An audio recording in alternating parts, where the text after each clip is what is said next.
Assalamualaikum warahmatullahi wabarakatuh. Kami dari kelompok 6 akan mempresentasikan mengenai chapter 9 yaitu Organizational Change and Business Process Reengineering. Perkenalkan anggota kelompok kami, saya sendiri Elsa Fania NPM 27. Dan saya Nindya Dewi, NPM 60. Saya Faisirwanda, NPM 14. Dan rekan kami yaitu Salma Nur Ainani NPM 75. Pokok bahasan itu sendiri yang pertama mengenai perubahan organisasi dan OPM 3. Kedua BPR, Business Process Engineering. Yang ketiga Business Process Management atau BPM. Selanjutnya akan dijelaskan oleh rekan saya. Yang pertama perubahan organisasi. Next.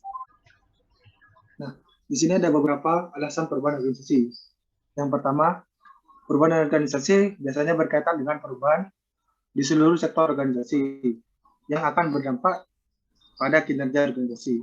Contoh dari perubahan organisasi tersendiri itu seperti teknologi baru, kolaborasi besar, dan rekayasa ulang. Kemudian yang kedua, proyek implementasi ERP biasanya mencakup perubahan secara mendasar, seperti prosedur, proses, dan fungsi pekerjaan. Untuk menerapkan ERP, harus dilakukan secara logis dan dikomunikasikan kepada manajemen dan staf utama untuk mencapai tujuan perusahaan. Kemudian yang ketiga, dalam menerapkan ERP yang terintegrasi yang dapat memangkas proses bisnis dan menciptakan keunggulan yang kompetitif. Diyakini dengan diterapkan ERP dapat meningkatkan keuntungan dengan cepat dan memberikan pengembalian investasi dalam jangka pendek. Kemudian yang keempat, dengan menerapkan ERP, organisasi melakukan BPR. Dalam studi-studi BPR sendiri itu dapat mengidentifikasi proses dan perubahan prosedural untuk merampingkan bisnis dan mengidentifikasi praktek bisnis yang terbaik yang dapat menciptakan keuntungan bagi organisasi. Next.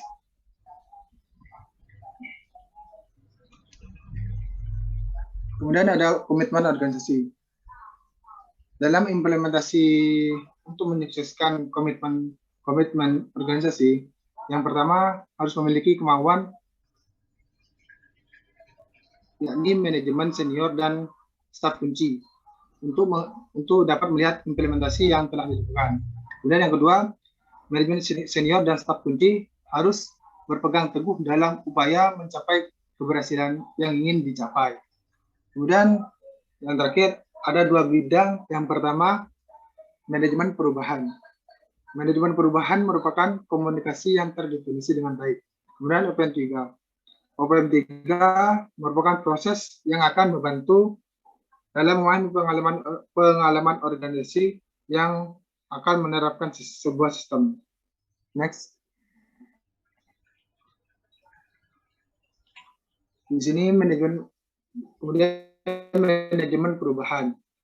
Manajemen perubahan merupakan proses pendekatan yang direncanakan untuk melakukan perubahan dalam suatu organisasi.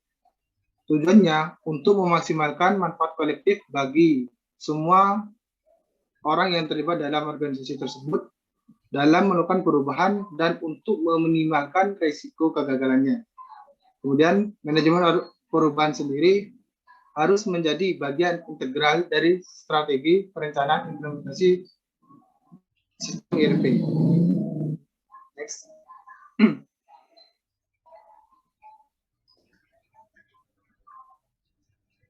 Kemudian ada organisasi project management maturity model atau bisa disebut dengan OPM 3. Di sini OPM 3 bertujuan untuk menciptakan kerangka kerja organisasi yang dapat memeriksa kembali pengerjaan yang telah dilakukan oleh organisasi terhadap tujuan strategis yang dengan melakukan praktek terbaik dalam manajemen proyek organisasi. Kemudian di sini ada dalam OPM 3 sendiri memiliki 3 langkah perbaikan. Yang pertama, pengetahuan, yang kedua, penilaian, dan yang ketiga, peningkatan.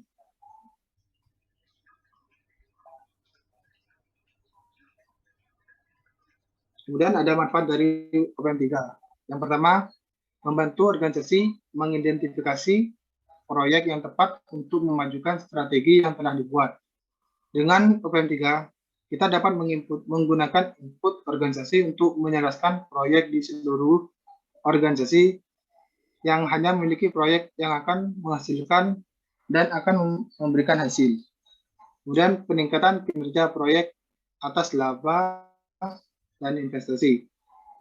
Dengan menggunakan OPM 3, pergeseran dalam pemikiran yang akan memposisikan organisasi untuk mencapai keuntungan langsung dan kesuksesan jangka panjang.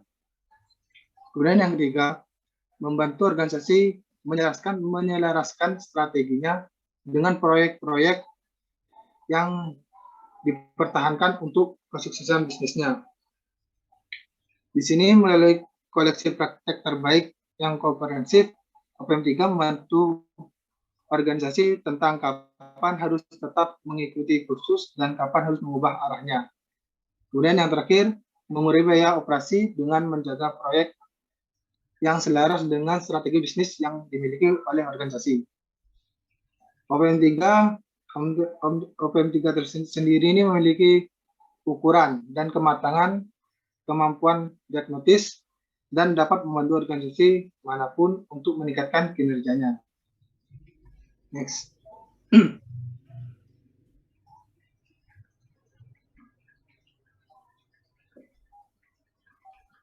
Kemudian di sini ada tabel OPM 3. Yang pertama adalah pengetahuan. Di sini pengetahuan mempersiapkan nilai dengan mempelajari dan memahami arti dari sebuah nilai dan mengimplementasikan sistem yang terbaik. Kemudian di penilaian atau assessment, dengan melakukan penilaian, mengevaluasi keadaan saat ini, keterampilan dan kemauan manajemen proyek organisasi terhadap praktek terbaik dengan mengidentifikasi kekuatan dan kelemahannya. Kemudian yang terakhir ada improvement atau perbaikan. Rencana perbaikan sendiri memprioritaskan area manajemen proyek dengan membangun kekuatan dan mengembangkan kelemahan yang dimiliki. Kemudian implementasi perbaikan. Berdasarkan rencana untuk menerapkan perubahan organisasi yang diperlukan untuk meningkatkan kemampuan implementasi organisasi. Kemudian mulai siklus lagi setelah jangka waktu tertentu dan periksa kembali keterampilan dan kemampuan organisasi untuk melihat apakah peningkatan telah terjadi. Selanjutnya akan dilanjutkan oleh rekan saya. Selanjutnya BPR atau Business Process Reengineering. Rekayasa ulang atau reengineering adalah ketika bisnis pada dasarnya membongkar proses yang ada ke dalam kegiatan individu dan menempatkan kembali dalam serangkaian arus bisnis baru atau serangkaian arus bisnis yang ada.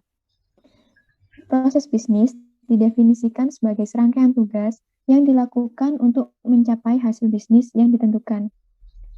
Sebuah proses adalah satu set terstruktur kegiatan yang diukur dan dirancang guna menghasilkan output tertentu untuk pelanggan atau pasar. Resistensi terhadap perubahan akan tinggi dan membutuhkan tingkat manajemen perubahan yang signifikan untuk berhasil.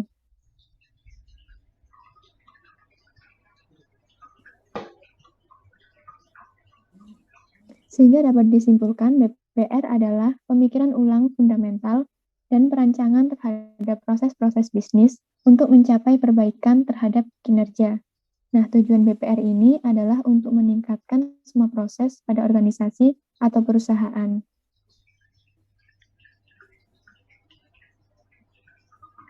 Selanjutnya, metodologi BPR. Nah, di sini ada 5 tahapan metodologi BPR. Yang pertama, yaitu persiapan. Nah, pada persiapan ini, Dilakukan penetapan tujuan dan visi, identifikasi tim, dan pengembangan inventarisasi proses yang perlu dievaluasi. Kemudian, penentuan proses as is dan evaluasi masalah lintas organisasi. Kemudian, proses to be berdasarkan praktik terbaik, yaitu terkait dengan ERP. Selanjutnya, menguji dan mengukur proses baru berdasarkan pencapaian tujuan dan visi. Yang terakhir, evaluasi ulang yang meliputi revisi dan penyesuaian untuk meningkatkan proses. Kemudian, pihak-pihak yang terlibat dalam BPR ada 5. Yang pertama, pemimpin. Pemimpin ini adalah eksekutif senior yang memiliki kekuasaan untuk mempengaruhi perusahaan agar merubah apa yang telah ada dan mendesak orang-orang dalam organisasi untuk menerima perubahan secara radikal yang diakibatkan oleh penerapan BPR. Kemudian pemilik proses. Pemilik proses biasanya adalah individu yang menjalankan salah satu dari fungsi-fungsi yang terlibat di dalam proses yang mengalami re-engineering. Nah, tugas utama dari pemilik proses melakukan re-engineering, namun bertindak sebagai pengawas dari BPR tersebut. Selanjutnya, re-engineering team. Re-engineering team ini adalah sekelompok orang yang diberikan tanggung jawab untuk melakukan re-engineering atas suatu proses tertentu, yang mendiagnosis keberadaan proses dan menyusun rancangan ulang dan implementasinya. Selanjutnya, komite pengarah. Komite pengarah ini merupakan aspek yang opsional. Komite pengarah itu sendiri merupakan sekelompok manajer senior yang terpilih, biasanya termasuk meski tidak terikat ke dalam pemilik proses.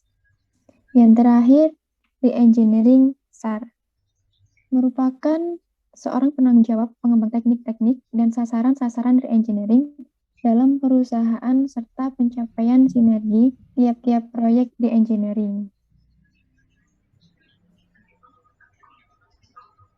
Selanjutnya, keuntungan penerapan BPR. Yang pertama, memberdayakan kemampuan karyawan, mengeliminasi proses yang tidak efisien, secara signifikan dapat menurunkan biaya dan siklus produksi, memungkinkan perbaikan proses bisnis yang diukur dengan kualitas dan kepuasan pelanggan, dan membantu organisasi untuk tetap berada di atas dan melompat lebih jauh dibanding dengan para pesaingnya. Faktor kesuksesan penerapan BPR. Yang pertama, top management sponsorship. BPR akan mempengaruhi proses, teknologi, peran kerja, dan budaya di tempat kerja. Perubahan yang signifikan ini membutuhkan sumber daya uang dan kepemimpinan. Melakukan re-engineering bukanlah perkara yang mudah. Oleh karena itu, jika manajemen puncak tidak memberikan dukungan yang kuat dan konsisten, maka BPR diambang kegagalan. Kemudian, strategic alignment. Adanya hubungan yang jelas tentang arah bisnis secara keseluruhan dengan upaya re-engineering. Hubungan ini dapat ditunjukkan dengan keselarasan pada perspektif kinerja keuangan, layanan pelanggan, asosiasi, dan visi untuk organisasi. Re-engineering yang tidak sejalan dengan arah strategis perusahaan dapat menjadi kontraproduktif. Selanjutnya, compiling business case for change. Adanya kemampuan untuk dapat mengkomunikasikan kasus bisnis menuju perubahan. Harus ada pemahaman yang baik tentang masalah yang dihadapi pelanggan. Kemudian, proven methodology. Adanya pendekatan yang akan memenuhi kebutuhan proyek yang dipahami dan didukung oleh re-engineering team. Selanjutnya, effective change management. Manajemen perubahan adalah disiplin mengelola perubahan sebagai suatu proses dengan mempertimbangkan bahwa kita adalah orang-orang, bukanlah sebuah mesin yang diprogram. Ini adalah tentang kepemimpinan dengan komunikasi terbuka, jujur, dan frekuensi yang seiring. Semakin baik mengelola perubahan, maka semakin berkurang rasa sakit yang terjadi pada saat transisi. Yang terakhir, line ownership re-engineering team composition. Nah, selanjutnya ada BPM atau Business Process Management. Nah, Business Process Management ini merupakan disiplin manajemen yang memperlakukan proses sebagai aset yang secara langsung ada kinerja perusahaan dengan mendorong keunggulan operasional dan perencanaan proses bisnis.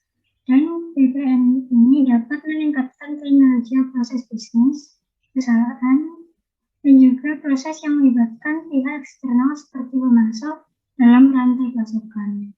Perbedaan dari BPR, Business Process Management, dan BPM, Business Process Management, yaitu apa sih perbedaan dari BPR dan BPM? Nah, BPR sendiri atau Business Process Reengineering di sini bertujuan untuk menghilangkan intervensi manusia dan mengotomatisasikan proses semaksimal mungkin. Lalu BPR ini semuanya tentang otomatisasi atau organizing suatu organisasi. Sedangkan BPM atau Business Process Management ini mengikuti pendekatan pula untuk melakukan perbaikan secara bertahap pada suatu proses. Lalu BPM ini memahami ketergantungan dan interaksi di antara orang-orang, sistem, dan informasi yang diperlukan untuk melakukan tugas dengan lebih baik. Selanjutnya, praktik terbaik dalam BPM. Nah, sistem BPM ini juga dapat membantu manajer dalam memahami kerja proses bisnis dengan lebih baik, sehingga dapat mengelola dengan lebih efisien. Nah, tentu saja keberhasilan implementasi BPM ini memerlukan pemisahan hal-hal seperti berikut ini. Yang pertama yaitu ada human intensive process. Nah, proses ini juga dapat dikenal sebagai knowledge work atau perusahaan tergantung pada orang-orang yang melakukan pekerjaan. Lalu yang kedua yaitu sistem intensive process. Proses ini melibatkan transaksi dengan jumlah yang besar secara otomatis setiap harinya yang tidak memerlukan penilaian manusia. Nah, selanjutnya ada proses BPM. Di salah satu contoh ini yaitu setiap proses bisnis yang di sini akan diupdate setiap prosesnya. Nah, contohnya mulai dari mengirim pesan atau sales order, di sini akan tercatat, diupdate terus-menerus. Selanjutnya, order akan diterima dan diverifikasi.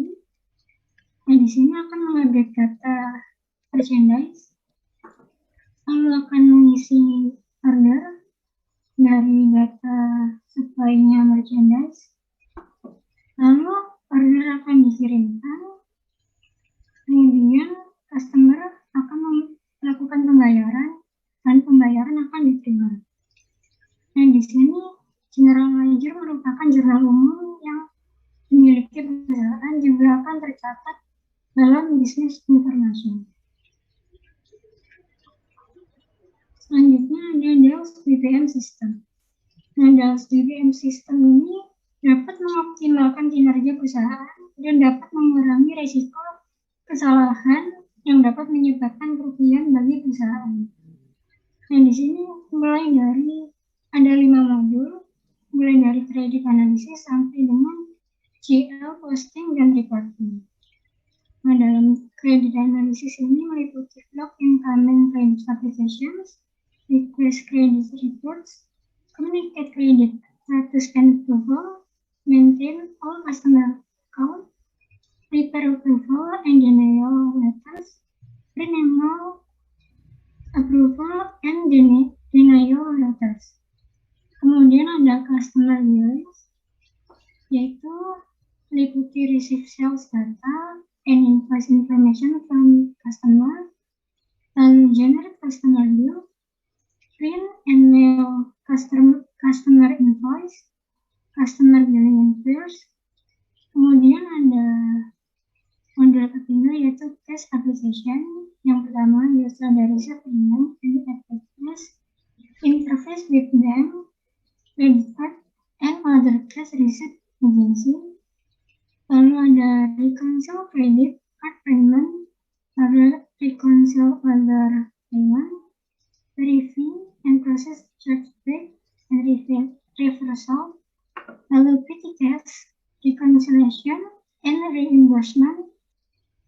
Lalu yang terakhir di sini adalah book reconciliation. Itu ada collection atau data-data yang dimiliki perusahaan. Yang pertama ada PCR. Ini merupakan account receivable yang merupakan catatan transaksi. Dan di sini ada contact account to collect past documents. Prepare account status reports, research and resolve PRD. Discrepancies, print and mail collection letters.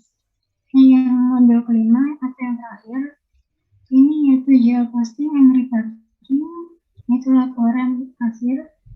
Yaitu di sini analyze and reconcile start phase. Yang kedua yaitu proses write-offs and adjustment. Nah, selanjutnya ada beberapa contoh dari BPM vendors seperti Adobe, Cordis, Global 360, Appian, EMC, IBM, Lombardi, Metastorm, Oracle, Pegasystem, Progressive, AGIDS, Shear, and TIBCO Software. Nah, ini tuh beberapa di antaranya itu ada yang berfokus pada document-centric provider seperti Adobe. Lalu kemudian yang kedua itu human-centric provider seperti Appian, Cordis. Dan yang ketiga itu ada integration-centric provider seperti IBM yang sudah sangat dikenal namanya. Nah, di sini ada 5 manfaat dari penerapan BPM software. Yang pertama, BPM software akan memfasilitasi komunikasi dan sinkronisasi antar anggota di suatu perusahaan. Yang kedua, karyawan pastinya dengan dibantu oleh software akan menjadi lebih efisien. Yang ketiga, membantu perusahaan untuk mengurangi biaya. Yang keempat, karyawan pastinya lebih terorganisir. Yang kelima, menghasilkan produk dan layanan yang berkualitas. Nah, dari beberapa contoh BPM software, itu pada intinya ada 4 fitur utama yang umum dan pasti ada. Itu yang pertama, proses modeling and simulation. Digunakan untuk merancang proses yang membutuhkan otomatisasi. Yang kedua, sistem integration, dan ini maksudnya suatu sistem dapat terintegrasi dengan sistem lain guna memperoleh suatu informasi antar sistem. Ya, yang ketiga itu ada user interaction dan collaboration. Nah, di sini tuh maksudnya memiliki form inputan dan beberapa UI yang lain gitu yang dapat membantu proses bisnis. Nah, yang keempat atau yang terakhir yaitu proses execution and monitoring.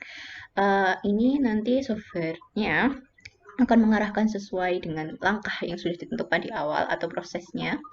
Lalu ada fitur mengirim notifikasi dan pastinya bisa memonitor kinerja antar karyawan.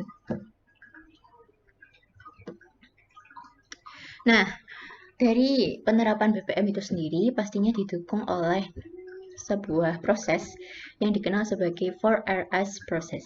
Yang pertama, rules, yaitu penetapan peran pengguna, dan peran itu tidak akan berubah walaupun karyawannya sudah berganti. Jadi perannya itu tetap. Lalu kemudian relationship, yaitu interaksi yang diperlukan antar karyawan. Ketiga, rules, pastinya yaitu aturan yang harus diikuti oleh karyawan. Dan itu merupakan langkah suatu proses yang pastinya tetap. Lalu kemudian ada routing, yaitu proses transfer dokumen secara elektronik untuk ditinjau, disetujui, dan lain sebagainya. Ini ada pembahasan mengenai implikasi untuk manajemen. Yang pertama, manajemen senior buy-in atau proses akuisisi suatu perusahaan membeli saham semuanya, dan dukungan itu sendiri itu diperlukan. Tetapi yang harus diperhatikan adalah bertepatan dengan alasan yang kuat untuk melakukan perubahan. Ketika melakukan akuisisi perusahaan itu harus sesuai dengan alasan dibalik perubahan itu sendiri. Yang kedua adalah OPM3, itu nanti dapat membantu menilai keterampilan organisasi yang ditetapkan untuk menerapkan sistem ERP. yang sukses. Kemudian nantinya akan memenuhi tujuan yang ditetapkan pada saat awal terbentuknya suatu proyek. Yang ketiga adalah keterlibatan manajemen, terutama komunikasi antar staf itu nantinya dapat membantu mengurangi kecemasan atau anxiety pada staff. Maksudnya itu bila ada suatu perubahan akan lebih baik bila dikomunikasikan dan didiskusikan terlebih dahulu antar setiap anggota agar proses perubahan ini berjalan dengan keinginan yang ditentukan pada awal penentuan. Yang terakhir, BPM dapat meningkatkan keberhasilan implementasi ERP dan melembagakan perubahan yang sudah disetujui itu proses bisnis tersebut yang berkelanjutan dalam suatu organisasi itu sendiri.